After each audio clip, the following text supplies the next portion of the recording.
Just incredible. But one time I knew a little bit of this one. Once upon a midnight dreary, while I pondered, weak and weary over any quaint and curious volume of forgotten lore, while I nodded, nearly napping, suddenly there came a tapping, as of someone gently rapping at my chamber door. "'Tis some visitor," I muttered, tapping at my chamber door. Only this and nothing more. As distinctly I remember, it was in the bleak December, and each separate dying ember wrought its ghost upon the floor. Eagerly I wished the morrow.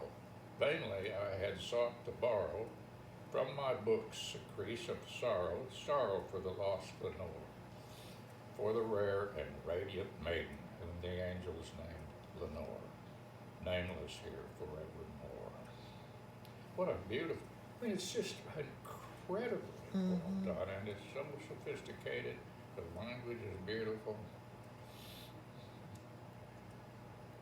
But the raven, sitting lonely on that placid bus, spoke only that one word, as if his soul in that one word he did outpour.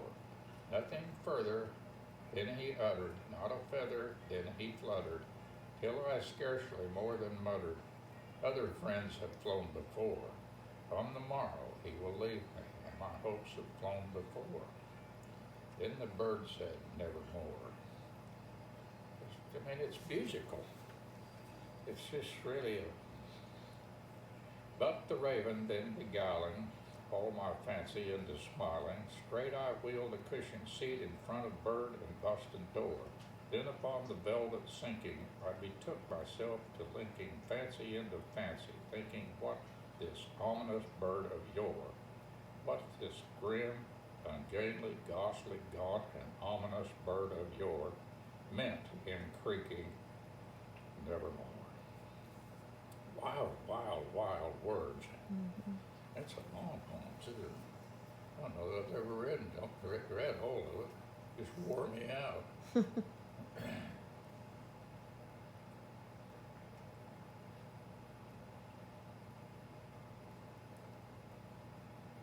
And still, let's see.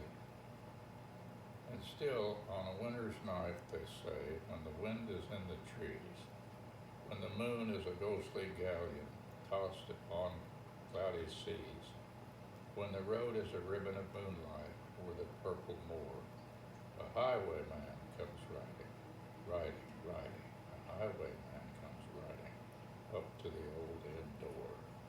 Over the cobbles he clatters and clangs in the dark inn yard. He taps with his whip on the shutters, but all is locked and barred.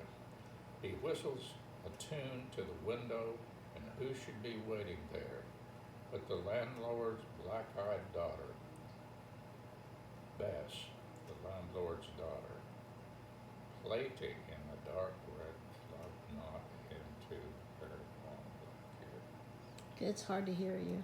Huh? It's hard to hear you. Yeah, it is. I don't think I've ever read that before, but it's a strange thing. But the landlord's black-eyed daughter, Bess, the landlord's daughter, plaiting a dark red love knot into her long black hair. I'll have to go back and read it. So she's braiding her hair. It sounds like maybe she's braiding a red ribbon into her hair or something. Yeah, I doubt that. I've always been so fascinated with the first few verses and how I'd wear out. It's a long poem.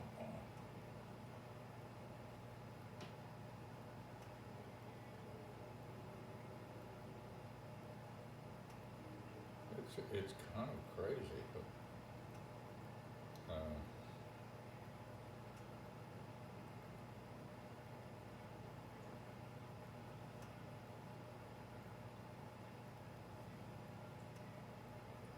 it has a part 1 and part 2. No, wait a minute.